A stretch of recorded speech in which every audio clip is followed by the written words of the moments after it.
George, the curious little monkey.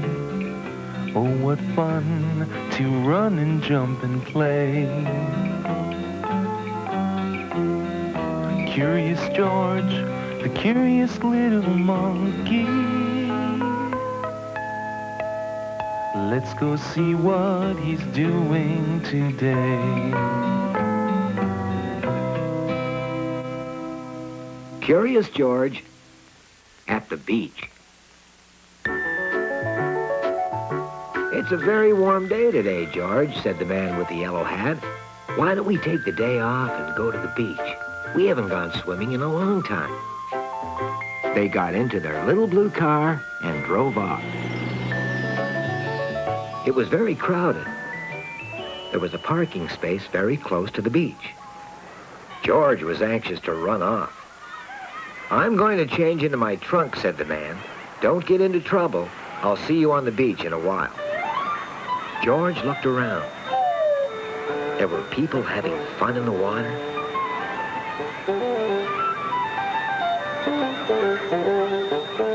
A lady in a blue dress was with her grandson and was carrying a beach chair.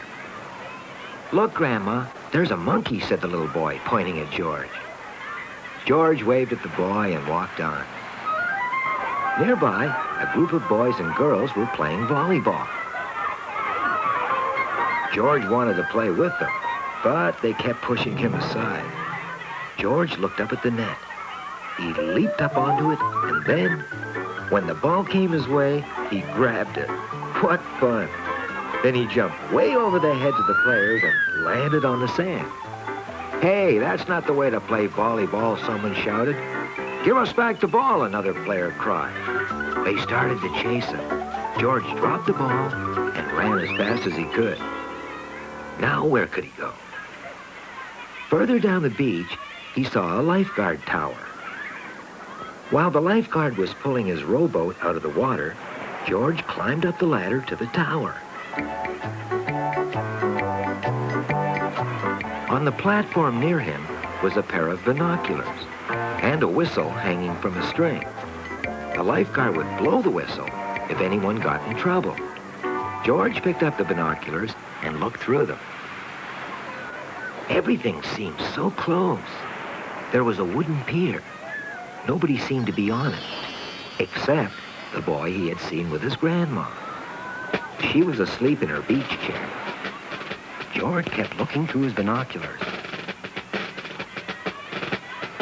The boy was running so fast, he didn't even notice that two boards were missing. There was a wide open space where he could fall through. George put down the binoculars and blew the lifeguard's whistle. He leaped down from the tower and leaped up to the pier. Just as he was about to fall through it, George grabbed him.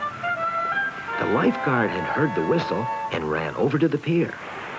Then the grandma rushed over, followed by the man with the yellow hat. If it wasn't for you, George, this little boy would have been in real trouble, said the lifeguard.